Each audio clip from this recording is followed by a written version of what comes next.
ഇന്ന് നമുക്ക് പുതിയൊരു ബാച്ച് അച്ചാറുകൾ ഉണ്ടാക്കുന്ന വീഡിയോ കണ്ടാലോ? എല്ലാ തരത്തിലുള്ള അച്ചാറുകളും നമ്മളുടെ അടുത്ത് അവൈലബിൾ ആണ്. Beef, chicken, fish, prawns, vegetables അങ്ങനെ എല്ലാം നമ്മൾ ചെയ്യാറുണ്ട്. അപ്പോൾ ഇന്ന് നമ്മൾ മാങ്ങാച്ചാറാണ് ഉണ്ടാക്കാൻ പോകുന്നത്. അച്ചാർ ഉണ്ടാക്കാനായിട്ട് മഹിമയുടെ എള്ളെണ്ണയാണ് നമ്മൾ ഉപയോഗിക്കാറ്. എണ്ണ ചൂടായി വരുമ്പോൾ അതിലേക്ക് ഇഞ്ചി, വെളുത്തുള്ളി, പച്ചമുളക് ഇട്ട് നന്നായി മുരിച്ചെടുക്കുകയാണ് ആദ്യം ചെയ്യുന്നത്. കൂടെ കുറച്ച് വേപ്പില കൂടി ആഡ് ചെയ്ത് കൊടുക്കാം.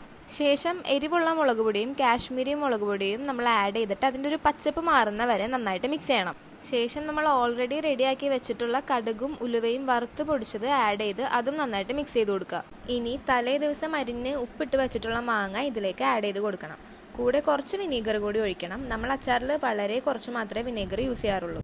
നന്നായി മിക്സ് ചെയ്തതിന് ശേഷം കുറച്ച് കായപ്പൊടി കൂടി ചേർത്ത് അതും നന്നായി മിക്സ് ചെയ്ത് കൊടുക്കുക. ഇപ്പം നമ്മൾ 5 കിലോ മാങ്ങയാണ് ഇവിടെ എടുത്തിട്ടുള്ളത്.